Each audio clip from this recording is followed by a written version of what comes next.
Jaco the Clown lives in a delusional world. Each Tuesday, also known as Jaco Tuesday, he is released from the safety of the Acme Mental Hospital in order to host his own podcast show, See My Mind. Welcome to the show.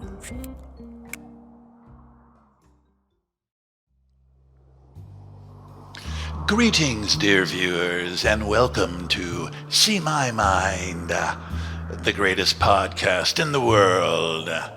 I'm your host, Jaco. I was just typing a brief announcement to the legal community on my memo machine. Since last week's show, our studio has been inundated with thousands of requests from innocent victims of heinous crimes wanting me to represent them. My courtroom tactics seem to really resonate with them. Let's see, where was I? Yes. In conclusion, I want to thank you all for your interest in retaining my legal services. But I officially retired as a prosecutor years ago after successfully arguing my 1,000th case. Furthermore, I highly recommend contacting the firm of my good friend, Larry H. Parker, to represent you. Most unfortunately, Larry is, dead. But his firm can still skillfully assist you. Tell them Jaco sent you, and you'll receive a colorful balloon. Love and kisses, Jaco. I think maybe we should move to the hypnosis segment now. I was going to tell some lawyer jokes, booby. I think Dr. Snedley is kind of anxious to get to the next segment now. Fine, get on with it then.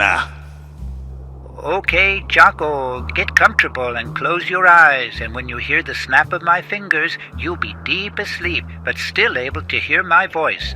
And...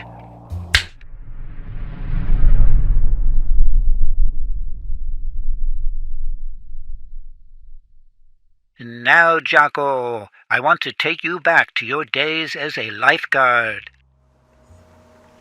I've pulled thousands of bodies out of the ocean, Dr. Snedley. I saved them from certain death. No one has ever drowned on my watch. When did you first learn to swim, Jaco? That's a really stupid question. Who cares when I learned how to swim? Get with it, man! Okay, Jaco, calm down. So when did you first become a lifeguard? My first job as a lifeguard was at the local YMCA near my home. I believe I was 11 years old. I ran that pool like a drill sergeant. People were actually afraid to go in the water for fear they would break one of my rules. Eventually, they just closed the pool down permanently. Well, tell me about your first job as a lifeguard at the beach, Jaco. It was right after the YMCA closed their pool that I began working for cities up and down the west and east coasts of the United States. Then all around the southern states. Within a few years, I began working abroad on the beaches of Australia and Africa, eventually on every continent except, Antarctica. My reputation was something of legend, Dr. Snedley.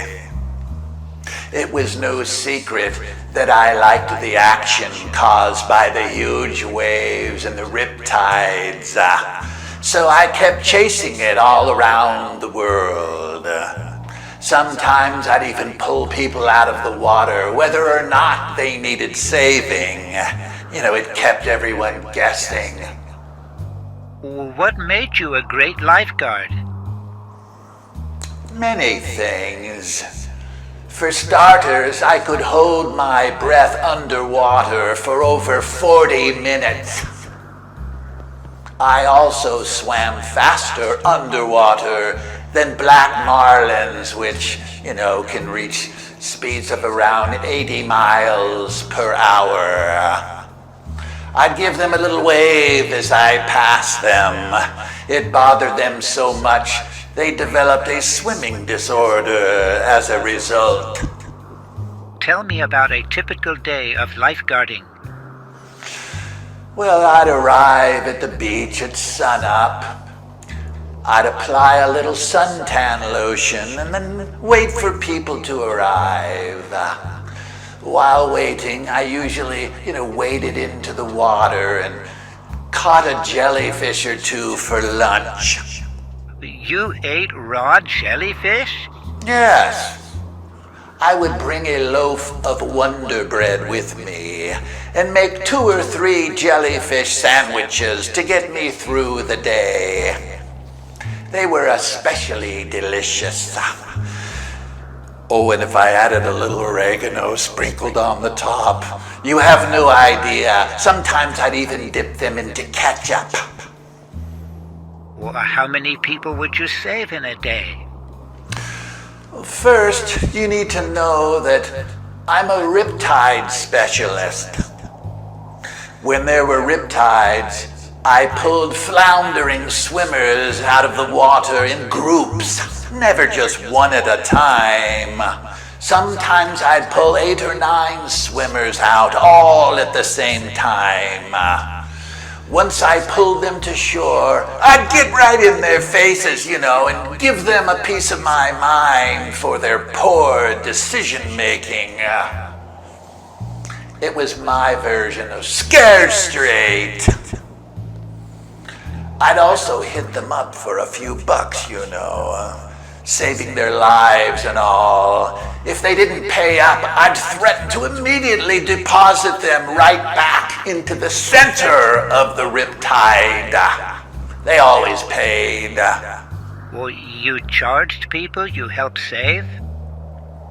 It was fair compensation for services rendered, Dr. Smedley. It was just basic commerce. It just so happened that I had a fair amount of leverage as they were laying there on the sand, trying to breathe. Sometimes the negotiations would even take place out in the ocean as a condition for me to save them. But invariably, after I worked a stretch of ocean for a few months, the word got out that you'd have to pay the lifeguard to be saved. At that point, people literally stopped going into the water altogether, and I knew it was time to move on. It's actually the main reason I kept moving from beach to beach. And you could always find a new job at another beach?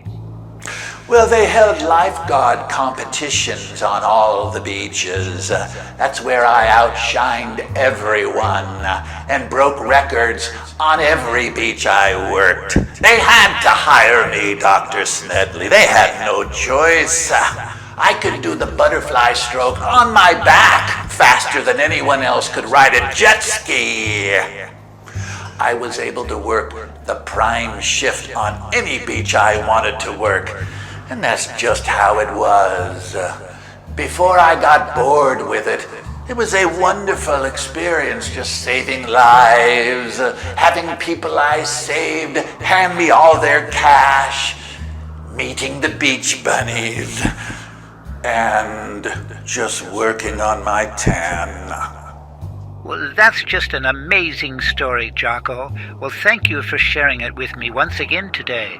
You created such a beautiful painting of your days as a lifeguard, and I know you want to see it, so let's bring you back now. Okay, look deep into my eyes, and when I snap my fingers, you'll be on stage in your unveiling theater.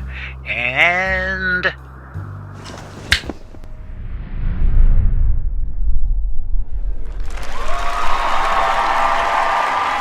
Thank you. Thank you. Please be seated. Good evening, everyone.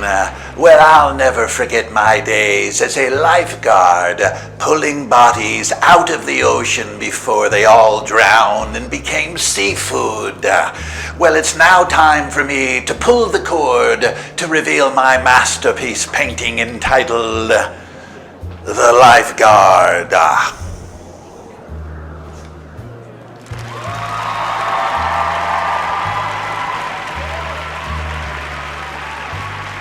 And so it was. Please stay tuned for next week's episode of See My Mind, entitled The Ophthalmologist, starring Jaco the Clown.